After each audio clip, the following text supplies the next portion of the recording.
Hey guys, നമ്മുടെ തക്കാളിയിൽ ഒരു തക്കാളിക്കൊട്ടൻ ഉണ്ടായി വരുന്നുണ്ട് കേട്ടോ. കുഞ്ഞനാണേ.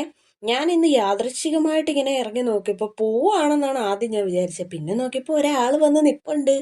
അപ്പോൾ ഭയങ്കര ഹാപ്പി കേട്ടോ. കുറേ നാളോട്ട് ഇങ്ങനെ കൊന്നത്തെങ്ങ് പോലെ പോകുന്നതല്ലേ ഉള്ളൂ. കൊന്നത്തെങ്ങിലൊന്നും ഉണ്ടായിട്ടില്ല, ചെറിയ തക്കാളിക്കകത്താണ് ഉണ്ടായേക്കുന്നത്. അതിനുശേഷം ഞാൻ പോയി മുറ്റമൊന്ന് തൂത്തേ. മുറ്റമൊക്കെ തൂത്തിട്ട് കയറി വന്നിട്ട് ഇനി മെയിൻ പരിപാടി എന്ന് വെച്ചാൽ റോസ് വാട്ടർ ഉണ്ടാക്കാനാണ്. അപ്പോൾ ഇന്നലത്തെ പരിപാടിക്ക് പോയപ്പം ഒരു റോസാപ്പൂവിൻ്റെ ബൊക്കെ കിട്ടിയിട്ടുണ്ട്. അപ്പോൾ അത് വെച്ചിട്ട് ആ റോസാപ്പൂ വെച്ചിട്ട് റോസ് വാട്ടർ ഉണ്ടാക്കാനുള്ള പരിപാടിയിലാണ്.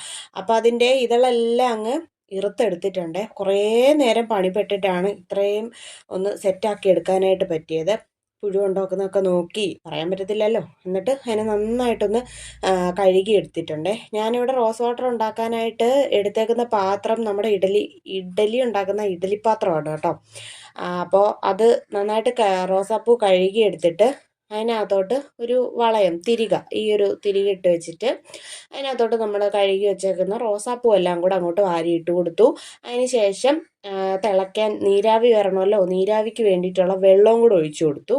വെള്ളം ഒഴിച്ചു കൊടുത്തതിന് ശേഷം നമുക്ക് ഏത് പാത്രമാണോ വെക്കുന്നത് ആ പാത്രം നന്നായിട്ട് തുടച്ചിട്ട് അതിനകത്തോട്ട് ഇറക്കി വെച്ച് കൊടുത്തു.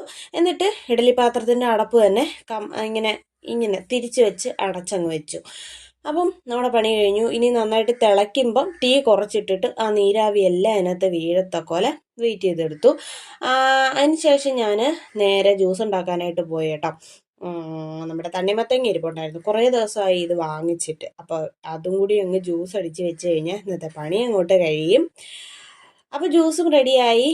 ഇന്നൊരു കുട്ടി മിനി വ്ളോഗാണേ. അപ്പോൾ ബായ്.